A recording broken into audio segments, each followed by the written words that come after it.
Stand Up for the Truth is sponsored by Lakeshore Communications Incorporated and made possible by your generous tax-deductible donations at standupforthetruth.com/donate.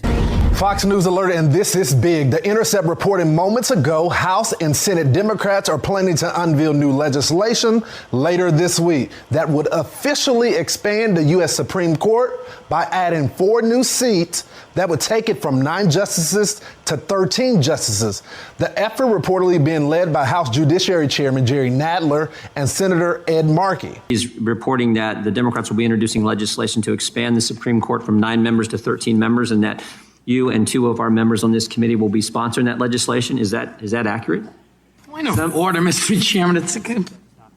That is not the subject. It's not like an appropriate time to make inquiry of the chairman. That is not the subject of the markup. Expanding the Supreme Court, is not the report that the chairman is going to be sponsoring legislation is not something to be talked about on the House Judiciary. You're in the middle of a markup. The gentleman.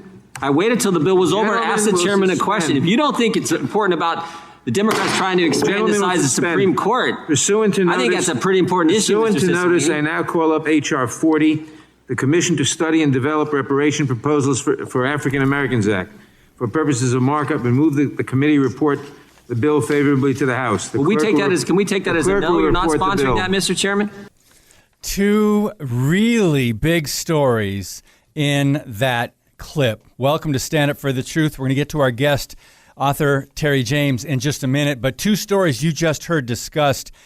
Democrats, of course, no surprise, planning to add 4 justices to the U.S. Supreme Court to give them a permanent majority. And it would. It's called packing the court. That was the question that was asked. God bless Jim Jordan. And also, if you didn't catch that at the end there, what they were talking about bringing up is the House panel voting on advancing a bill on slavery reparations. And they're moving forward on this, the Democrats in the Congress. So this is a fascinating discussion, and we're going to bring in our guest today to talk about this at the beginning of the show, but we are going to get into end times topics and really focus this program on Antichrist spirits and strange signs of the end times. So our guest today, we're blessed to have back with us Terry James, an author, general editor, co-author of numerous books on Bible prophecy, hundreds of thousands of which have been sold worldwide. James is a frequent lecturer on the study of end times phenomena, interviews with national, international media on topics involving world events relating to Bible prophecy. 2 big books I encourage you to look up. He's the author of Lawless. He's actually the editor of Lawless, with many, many contributors. End Times War Against the Spirit of Antichrist. Also, he's got a brand new novel out called Michael, Last Days Lightning. Terry James, welcome back to Stand Up for the Truth. Thank you so much, David. It's good to be here. Okay, Terry, before we get into what we had planned on talking about, these breaking news stories that we just heard audio clips on. Now, I looked up the very beginning of the book Lawless. In the foreword of the book by Wilfred Hahn, it says this: Vladimir Lenin, the one-time head of Soviet Russia, was reported to have said, "There are decades where nothing happens, and there are weeks where decades happen," end quote. And what we're seeing today is news that is almost impossible to keep up with. The lawlessness that is increasing in these last days, as is prophesied in the pages of Scripture. But I would love to get your response to what the left is doing, meaning left, globalists, progressives, Democrats. They want to take complete and permanent power of the judicial branch, the Supreme Court, by packing the court. I'd love to get your response to that clip you just heard. Well, excuse me, as often said, elections have consequences. This election was one that has some supreme consequences, if you'll pardon the pun, with the packing of the Supreme Court and so forth. And it is the Democrat Party, in my opinion, is a lawless group. In my opinion, and I know you're not supposed to say this maybe, but they stole the election. No question about it in my mind. So I think this is a prophetic matter. It's not just a current of issues matter. It's a prophetic matter, And God's word, of course, predicted that we would come to a lawless time in history, and we're going toward the most horrific time in history due to that lawlessness. And the man of lawlessness, the son of perdition, as you call, will be in charge of it all. We're headed in that direction quickly. Yes, we are very quickly, and as we see these things happen, alluding to that quote again, attributed to Vladimir Lenin, so much is happening, it is really hard to keep up with. So before we get further into the podcast and talk about these issues, because this is huge, what's happening, because it really will threaten our freedoms in America. We're already seeing threats to our religious freedom, for one. But in Romans 11, it says, "Do this, knowing the time, that is already the hour for you to awaken from sleep. For now salvation is nearer to us than when we first believed. The night is almost gone, and the day is near. Therefore, let's rid ourselves of the deeds of darkness and put on the armor of light." That's from Romans 13. So Terry James, Senate and House Democrats unveiling legislation to move the number of Supreme Court seats from 9 to 13. And one of the justices, he justifies it by saying this, Senator Ed Markey, he's a Democrat from Massachusetts. He said, quote, "This will shore up the public's confidence in the court and its legitimacy in the public's eyes," end quote. Well, that's not true, because if you pack the courts with progressive or liberal or Democrats, it's not going to shore up the public's confidence. We already are at this place in America where there's just such a divide. So what are your thoughts on the agenda behind this? Is there anything I'm missing? Is it nothing but a power grab? It's designed to shore up the Democratic Party's future decisions that they put out, the liberal things they want, the destructive things I think they want. And it shores up, if they get this, it will shore up their ability to get everything they want done. And that's what it's all about. It's a power grab. And again, it shows the insane nature of this one party's, and it goes both ways. I mean, there's some other on the other side too, but there's an insanity. I think it's the insanity Paul wrote about under inspiration in Romans chapter 1, verse 28. Yes. When he said that, people who turn their back on God eventually God will turn them over to a reprobate mind. That means they cannot think straight. Everything they do, they call black white and white black, and all we have to do is look at the issues and events of our time to see that, they want to say that you can be any gender you want, whatever's on your birth certificate makes no difference. That's turning your back on God, and it's also showing a dementia, a spiritual dementia, and I think that manifests also in a physical dementia eventually, and I think that's about where we are. And I think it's very, very relevant to bring up Romans 1. Thank you, because it also says they suppress the truth in unrighteousness. And we understand they're blinded, really, to the truth, but they also suppress the truth in unrighteousness. And it is Romans 1. It's Isaiah 5:20, calling evil good and good evil. And as we know, Terry, that the more you repeat a lie, the more people will start to believe it, or at least start being deceived. Yeah, that was told us by William James, the philosopher, in the first place, and of course Goebbels picked up on that. Joseph Goebbels and the Nazi regime picked up on that same theme. Yeah, the more you tell, the bigger the lie is, and the longer you tell it, the more people will fall for it. So, Terry, I wanted to get into your book, Lawless, before we mention your book, Michael, your brand new novel that is just out.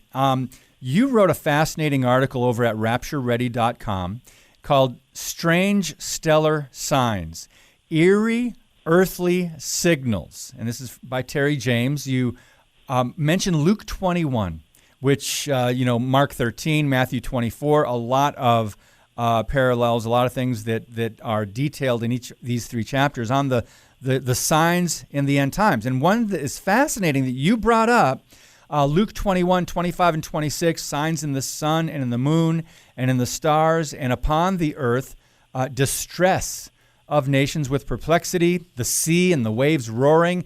And then it says this, men's hearts failing them for fear and for looking after those things which are coming on the earth, for the powers of heaven shall be shaken. And I'll let you just share a little bit about how you opened up this article before you actually got to what was fascinating to me was this comet and what's actually we're seeing signs of. But Terry, from your introduction to your article and Luke 21, please share your thoughts on the flow of this before we get into the strange stellar signs. Well, I can't remember exactly what I said in the opening, but it is definitely we are seeing. I think I opened it by saying something like, we go through all these things, all these cultural signals of where we are in God's prophetic timeline, cultural, social, political, religious. But one of the things that has been kind of missed by most people, because most people don't pay attention to. Well, they haven't until lately, things like UFOs and this sort of thing. Of course, it's becoming more so. But I felt there was just one area that was missing analysis, I guess you'd say. And so that's what I wanted to do. And certainly we see signs in the sun, moon, and stars. I think it started maybe this very prophecy started coming into view maybe when man landed on the moon. I don't know. But certainly there have been signs in the sun, moon, and stars since. And there are many things happening, both in the planetary matters. We saw the comet that hit Jupiter and left a big hole there, and so we see more things showing up. We have some strange things going on in some of the planets with Mars and so forth. We see some of the things they're talking about Mars, even thinking that there is some life there, has been some life there. And then Dr. Thomas Horn, who's a friend of mine who publishes my books, a lot of them Defender Publishing, he has studied on this comet that's coming that the people don't want to talk about so much. And it's called Apophis, and it's the name of an ancient, mysterious, evil god. It's named after that, and it is fastly approaching Earth from way out in space. Supposed to strike or come near the Earth, closest to the Earth, I think on April 13th, 1929. And Tom thinks that it could have something to do with in Revelation chapter 8, where it talks about a body from heaven falling into the ocean and another one falling on the land. And it is on trajectory to hit the planet or come very near. Scientists are saying, well, they probably won't hit the planet, but they're saying it's going to come so close that it's going to knock some of the satellites out of the sky. Well, of course, other scientists say that's impossible. If a body that big comes close to the Earth, well, it's definitely going to impact because the gravity is going to pull it in. And so these are some of the things we see happening in the sun, moon, and stars. And I think we probably haven't seen the manifestation yet of men's hearts failing them for fear, but I think the closer we get to some of these tribulation-era things, well, maybe we'll see some heart failure. And, of course, we won't see the tribulation, in my view. We will be raptured. That is, Christians will be raptured first. So, but that's what that was kind of my take on the article. It's fascinating. And, by the way, we're jumping right into the topics here with Terry James. If you want to listen to his testimony and hear a little bit more about the book Lawless, we'll put this link to his previous interview with us, the podcast from December 2020. It's called Terry James, Lawless, End Times War Against the Spirit of Antichrist. So you can look that up and listen to that one to get a little more background. But this article was fascinating to me because we don't hear a lot about UFOs. We don't hear as much about comets.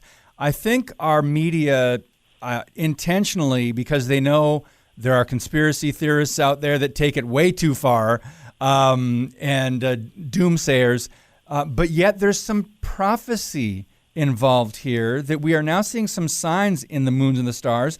And you mentioned in this article, by the way, I did pick up that other article too. I went and looked up that where Thomas Horn was talking about this. It says asteroid to hit the Earth in 2029. First of all, some of us are wondering, Terry, we recognize it talks about this in the Gospels and in Revelation, but how can you be so specific with a date to try to set this trajectory? How do you make that jump? How do you get there? I know people, experts and scientists study this, but can you explain that for us? Well, I have no idea exactly how they track these things, but this is an official thing from one of the space agencies. I don't know whoever does that tracking. And Tom has looked at it very carefully.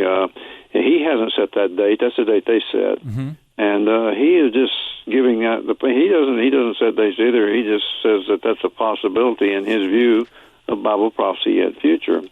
If it hit, for example, just off the coast of California, where some scientists say that's where it's projected to land, if it does land in the ocean, well, it would cause, catastrophic damage for miles and hundreds of miles, no doubt.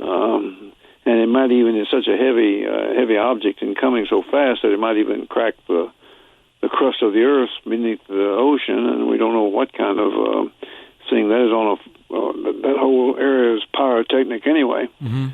You know what that would happen, but anyway, that's kind of the way Tom approaches it, and I think regarding this UFO stuff, all of these UFO things that people don't want to touch on, I think more and more we're going to see that, because I think it's going to be used as a narrative to be part of the great delusion that God says coming upon the earth at some point when this disappearance of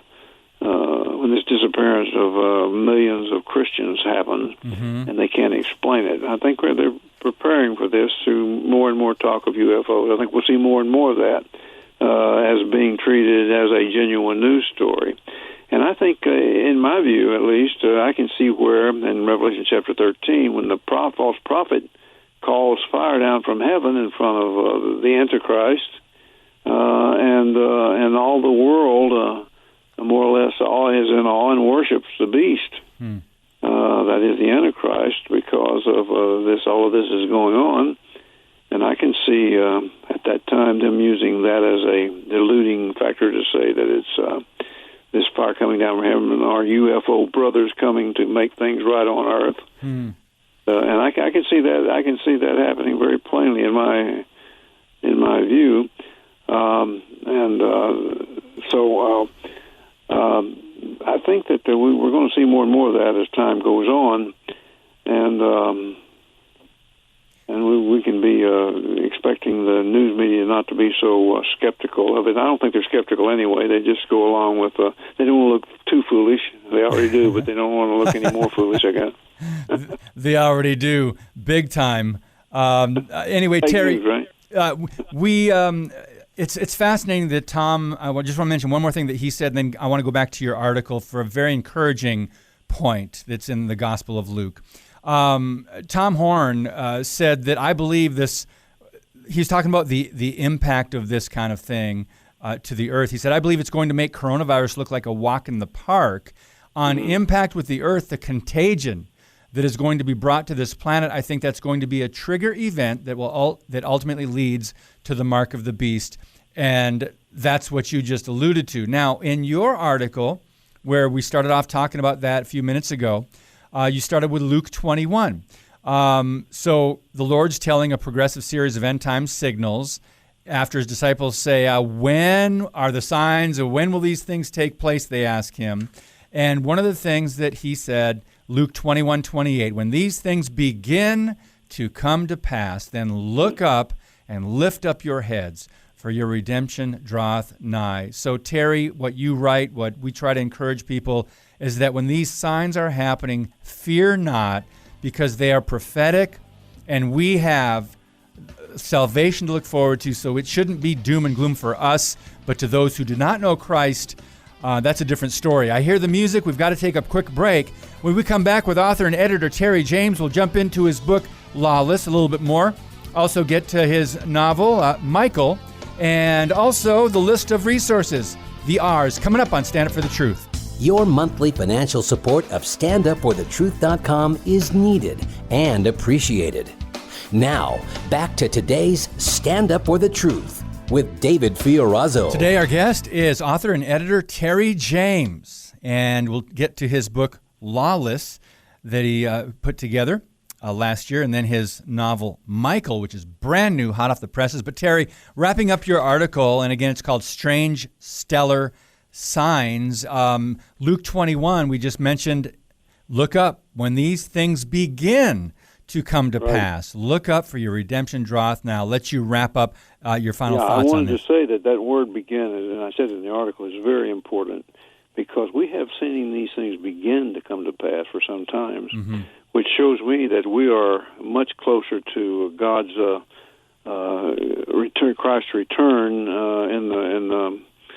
at the end of the Revelation there, where it says in 19:11 that he comes through the clouds and all that with his with a entourage of Christians on white horses following and all that.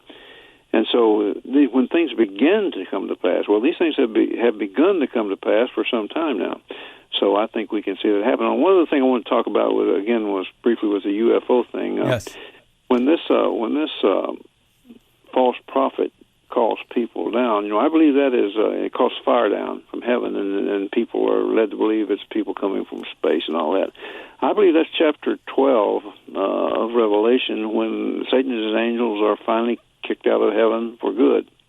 And, the Bible says, woe be unto the inhabitants of the earth, for Satan and his minions know that they have but a short time, and they come to earth. I think that's going to be at that point.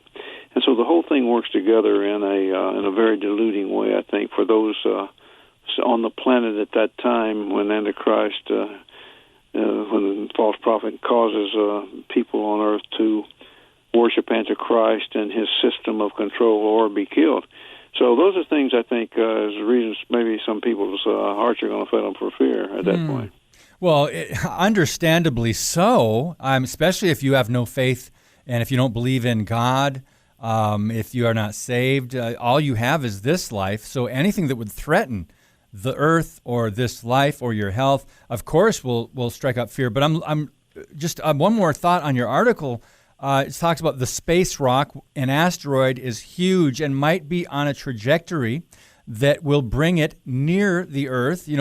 I read another part of the article where it's estimating, about 600,000 miles. They're calculating how close it will be to the Earth, or if it could take out satellites, then it could very well hit the Earth. But this is something that a lot of people would panic about, and that's probably why the media doesn't speculate, even though a lot of scientists, as it says, NASA's trajectory, they're calculating this. They're following this closely, and again, they're predicting that it's going to happen around April 2029.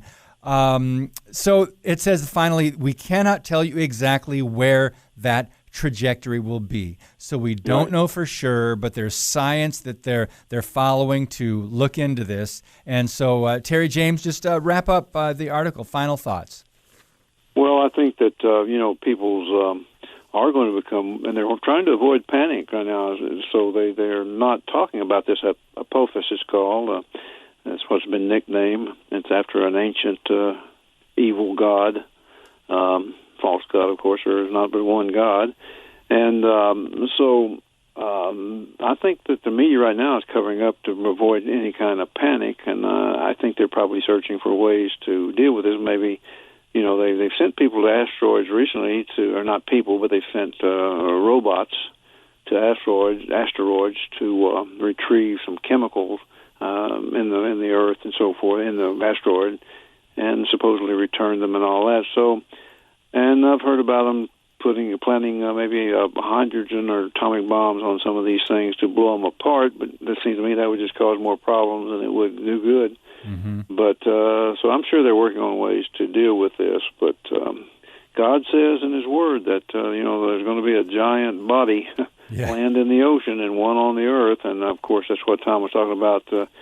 There's no telling what kind of whatever pathogens or whatever it might bring with us, because it's said plainly it's called wormwood, and it poisons the water. So what does that mean exactly? Well, we don't know exactly, but certainly such an impact is going to, at some point, kill a lot of people.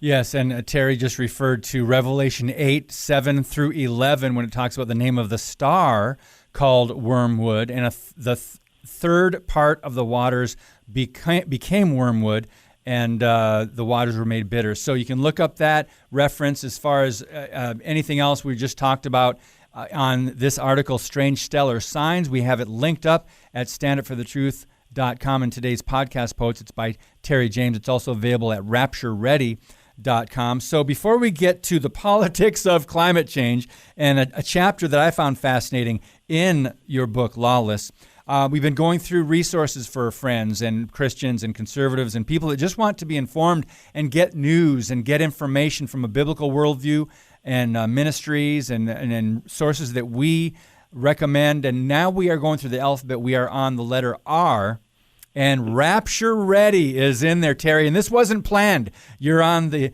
podcast with us today, and we are on the R's. So here we go. Radical Truth with Tony Garuli, Rapture Ready, Terry James, Ratio Christie, Reasons for Hope, Carl Kirby, Reformation Network, Renew America, Rick Scarborough, which is Discover America, Right Side Broadcasting, Rose Publishing, Rudy Giuliani's Common Sense, Rush Limbaugh, and Ryan Morrow with the Clarion Project. So we'll get to the S's on Monday.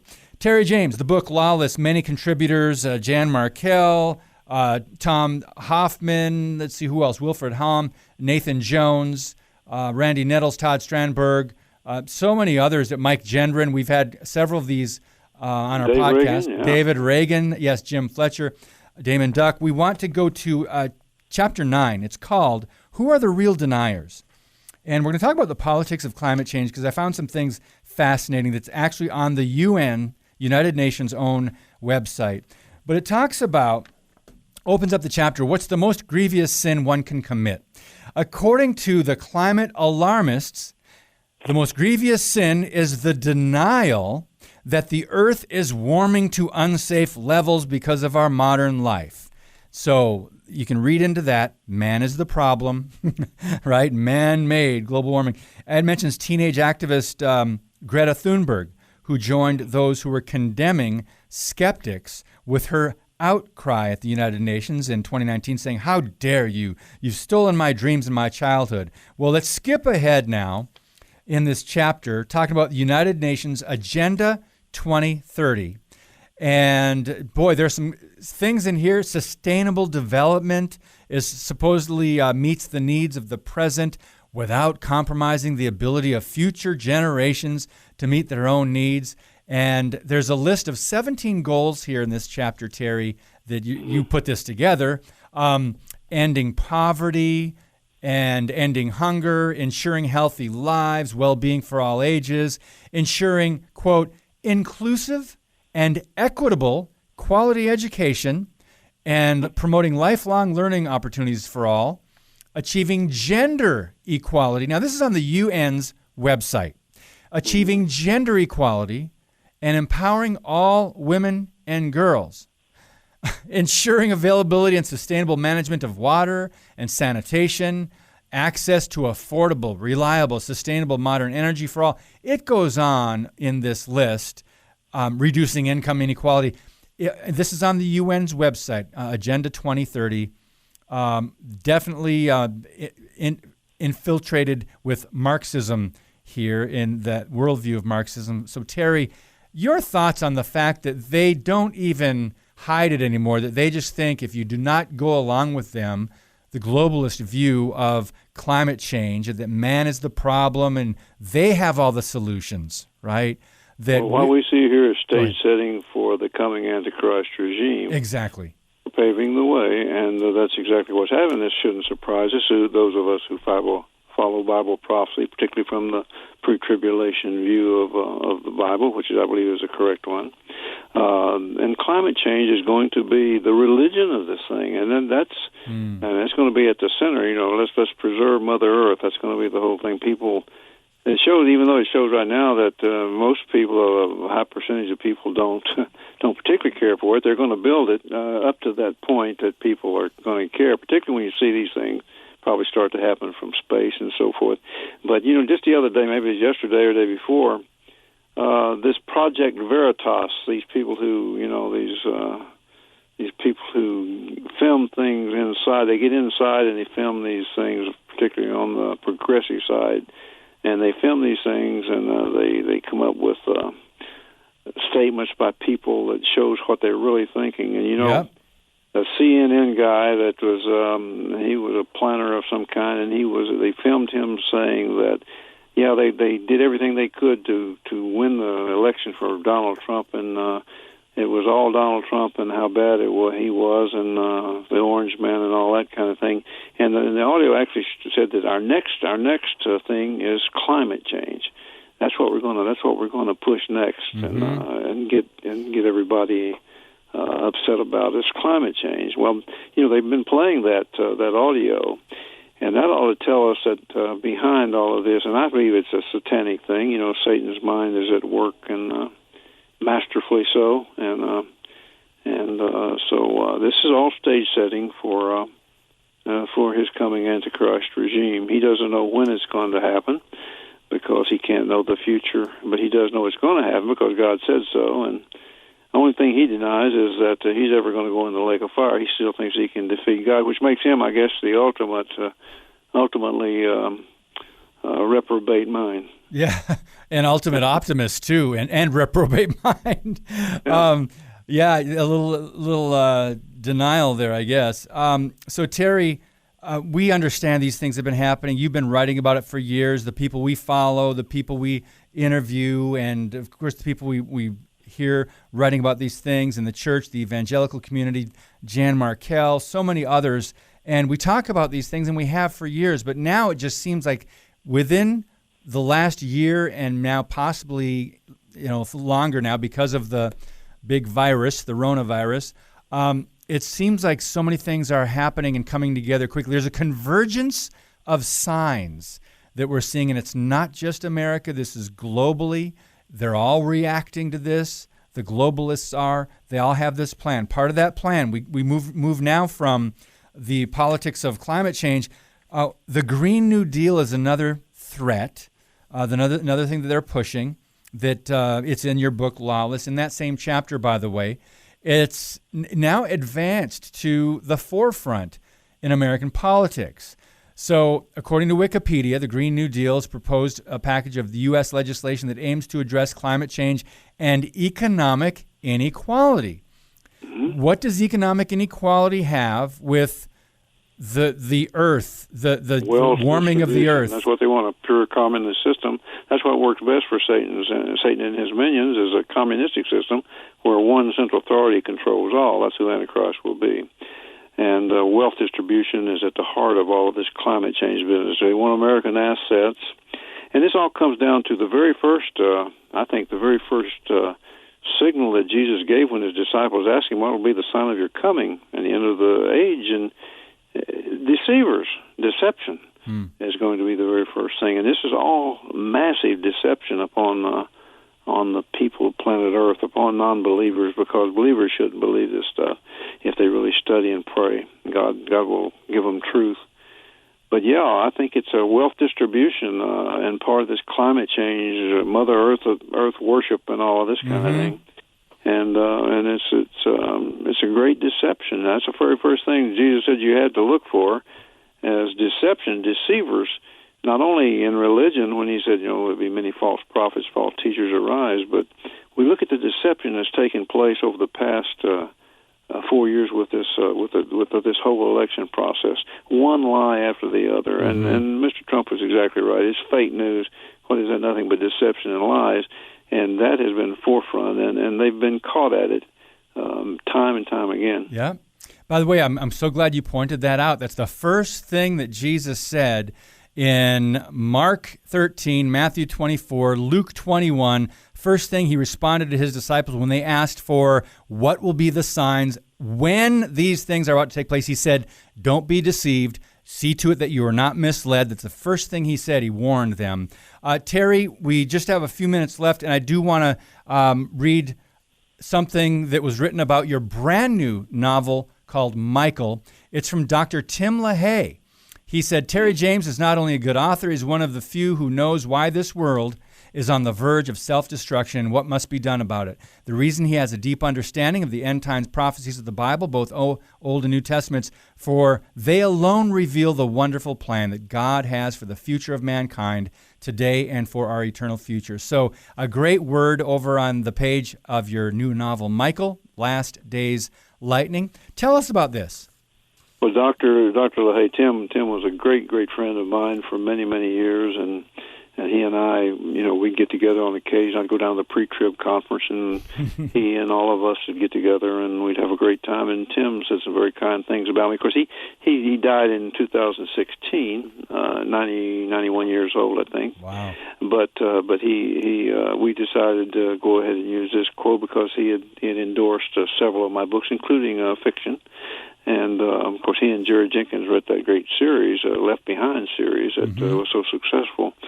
And so I'm very thankful for Tim as a friend, and that his words, even in endorsement, still live on, and I'm very thankful for that. So you might classify Michael, The Last Days Lightning, as Christian futuristic fiction, and would that be accurate?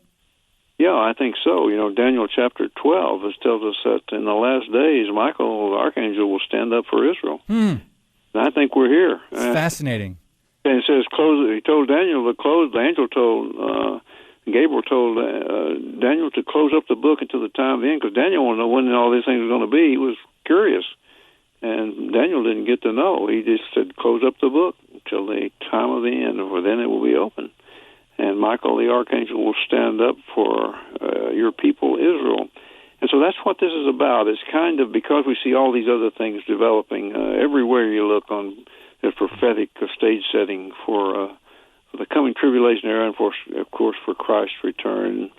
And I think that there's so many evil things happening from the standpoint of demonic activity everywhere you look, and Satan's forces have been unleashed on the world, and so in politics, in religion, and economy, and global government, anywhere you want to look at it. So I believe that God will always meet with opposite and equal reaction anything that he allows Satan to do. And I think one thing is that maybe the archangel Michael is beginning to show up. Maybe he is the one who was instrumental in that cyberspace attack that stopped the development of those centrifuges over in Iran the other day, to keep World War III from happening. Because if it wasn't done in cyberspace and through that sort of thing, well, I'm convinced Israel would do whatever it took to take out those nuclear reactors. Wow. So I think Michael and God's angelic forces are beginning to stand up now, and that's what this novel is all about. It's fiction,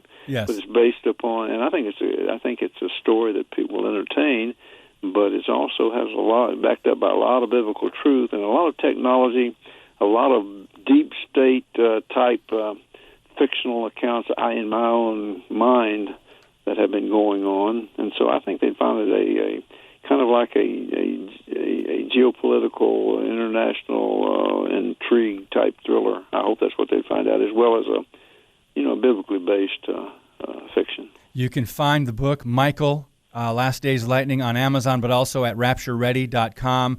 Terry James, based on Daniel 12, 1-4, and also the book Lawless that we touched on last time we had Terry on. 17 writers, and Terry was the general editor of this book, Lawless. So, Terry, we so appreciate your perspective, and thank you for your time. God willing, we will talk to you again, brother. Thank you so much. God bless you.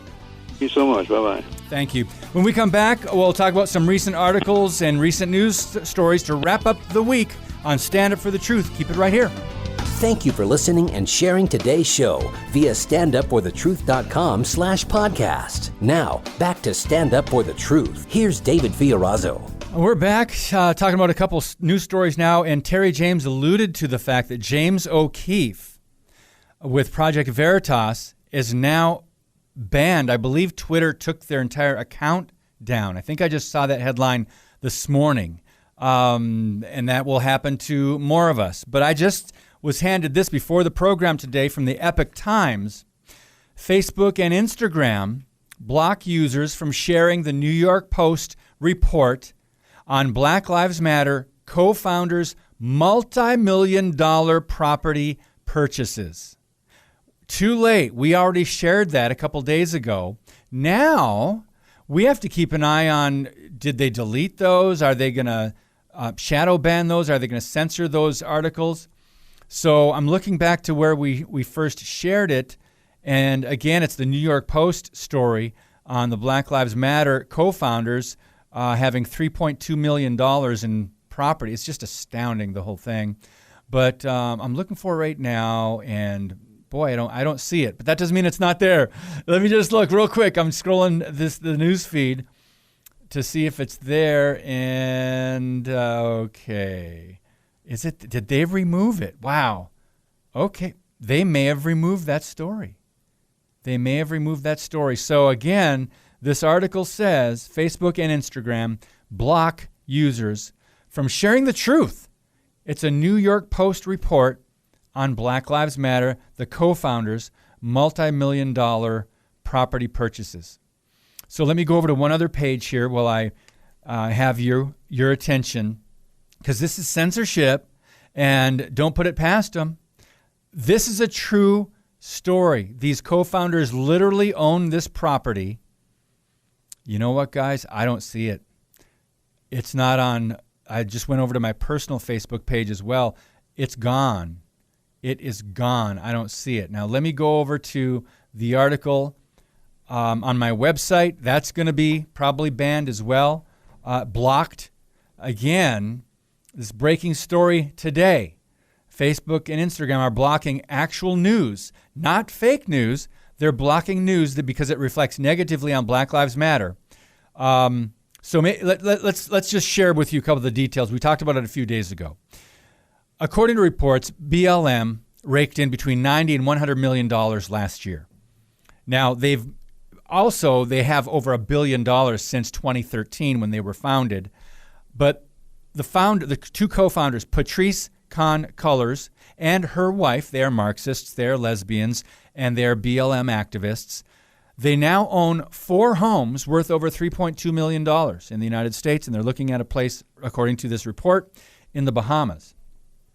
So I'm going to just click over on that and see if you can still get to the New York Post. Okay, you can still get to the New York Post article.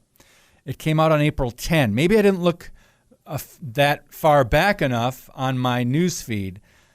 It came out on April 10. Now I'm looking at April 10, April 11, April 12, April 13.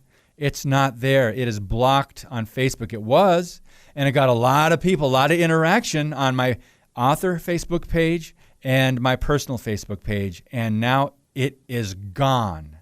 It is gone. Travis, would you please check the Stand Up for the Truth Facebook page and see? I know we posted a story or at least linked to it. So this is censorship, friends, and this is communist policy. Just a reminder. So this is what's happening, unfortunately. Now I'm going to go over to Freedom Project Media. We just released a video yesterday on this very story. On my website, the title of the story is called, "Do Some Black Lives Matter More Than Others?" And Freedom Project put out the video that I recorded a couple days ago. It just was released yesterday. They titled it, "Proof Black Lives Matter is All About the Money." And as of right now, I'm looking at it, it's still on the internet. It was released yesterday. It's got 58,000 views in less than 24 hours. That's over at Freedom Project USA. If you go to Facebook and search Freedom Project USA, and it's also on the freedomproject.com media website. So right now it is, I would consider that viral for videos that we've done, that I've done, in less than a day, 58,000 views. So that's astounding to me. But it's based on a true news story. It's based on the Marxism behind Black Lives Matter, the hypocrisy, right? You've got the co-founders of Black Lives Matter who are millionaires or multimillionaires and have all these homes, and you've got people suffering, and they're all about oppression, right? They're saying, oh, blacks are being oppressed. Well, are they helping out any black lives in inner cities, in black communities, in poor city pockets in America. They don't address the black babies aborted, murdered in the womb since 1973. The number is around 20 million, which we'd consider a genocide. What about the lives across the ocean, around the world? Hundreds of thousands, in fact, millions of black lives. Impoverished, oppressed, persecuted. They could spare a few million here and there and help those people in need, right? But the leaders apparently are putting it into real estate properties for themselves and vacation homes. Wow. The New York Post article, I've just handed this note, it is gone from Facebook. I shared it last week. It's gone. And so, I should pull up that story again. But this is unfortunate, guys. This is what happens in big tech censorship times that we're living in. And it's just really, it's really sad. Don't feel helpless. Don't be hopeless. This is going to happen. We do whatever we can do to raise awareness. That's why we've got this list of links and information, resources on our page, over 150 links we want to direct you to. But this story, this is concerning because this is censorship. So since I'm on this topic, let me just skip over. In fact, Jan Markell shared that article too yesterday. At Understanding the Times Olive Tree Views. She's got a news feed on headlines that she shares. So look up that story and see how long it's online. Do some black lives matter more than others? For now, it's still on my personal website. They haven't shut that down, but it's astounding to me that this is happening. No, it's not astounding. Let me just go over a couple of the worst cases of big tech censorship, according to the Media Research Center. Another New York Post story last October on Hunter Biden. You don't hear much about Hunter Biden in the news, right? Why? Because most of the reports would be negative and would reflect negatively on the president, Joe Biden, or the person that's in the White House, however you want to. The Biden secret emails, the China, Ukraine, talk about corruption. They had just all kinds of deals with China. You've got recordings. You've got a paper trail. You've got Hunter Biden's laptop that he still hasn't admitted it was his. He said he doesn't know. I mean, there are pictures that are being released on that thing of him with prostitutes, of him taking drugs, disheveled, not shaving, just like he just woke up in the morning, shirtless. It's Hunter Biden. But yet he says, I'm not sure if that laptop's mine. Could a Republican get away with that? You know the answer to that. So that was a New York Post bombshell story last October. Hunter Biden's extensive drug use. He made his own pornography. There are emails and text messages about deals in Ukraine, mentioning Joe Biden as the big guy when he was VP with Barack Obama. Mentioning Joe Biden, who got a cut from the deal, so he made money as well. Well, Twitter disabled the link to the story, calling it potentially unsafe, and then it blocked the New York Post. That's how Twitter, Facebook, the Democrat media, and big tech conglomerate, that's how they react to stories that will give you accurate information on Democrat heroes. So the Media Research Center polling company showed that even Biden voters, once they read about the truth of these stories, they would have changed their vote or not have voted for Joe Biden had they known this. And this is just one major story, the scandal in Hunter Biden. The next one of the worst case of big tech censorship, Twitter censored Trump. Remember that? Over mail-in voting. And look what happened at the election. It was chaos. Anyway, so they censored that one. YouTube removed a video by Dr. Atlas, the coronavirus task force. Scott Atlas, MD, was featured in a video critical of lockdowns, social distancing, and closing the economy and churches and everything else. He was critical of that. YouTube claimed the video contradicted the World Health Organization. and they removed the video. Facebook demonetizes not only me, Stand Up for the Truth, other conservative Christians. Satire. The Babylon Bee is a satirical news outlet. It's comedy. And Facebook demonetized them. And finally, Instagram killed FBI stats. And I write about this in my book, Canceling Christianity. When people started citing actual FBI crime statistics that showed black-on-white violence and murders are much more prevalent than white-on-black, Instagram removed them. So apparently Instagram, to their credit, reversed that decision and reinstated the deleted posts, but I'm sure that's a rare occurrence. So I couldn't get to these other stories I wanted to get to because we're running out of time. But it's there. We're going to deal with censorship. Again, the big story, the revelation on the true real estate spending spree by the Marxist lesbian co-founders of Black Lives Matter, $3.2 million properties in America, in the U.S. alone. Their purchases, that is now blocked on Facebook and Instagram. The stories that we shared on Facebook last week, they've been removed. And I just wanted to call your attention to that's a huge story. It will continue to be a problem. Remember, censorship and silencing the opposition, that is communist policy. And beware. When we come back, we'll let you know who our guests are next week. Stand Up for the Truth, a ministry of Lakeshore Communications Incorporated. Keep the discussion going on social media. Stand Up WI on Facebook and Twitter. Now, we wrap up today's Stand Up for the Truth. Okay, Travis, is it safe to say that Monday it will be, we were going to have Kevin Sorbo on Monday. We've got to change now. Because we just couldn't lock down that date with Kevin. We tried and we kept on going back. We've had Sam Sorbo on a couple times. We're trying to get her to reach. Hey, tell Kevin he's in trouble at home if he doesn't come on Stand Up for the Truth.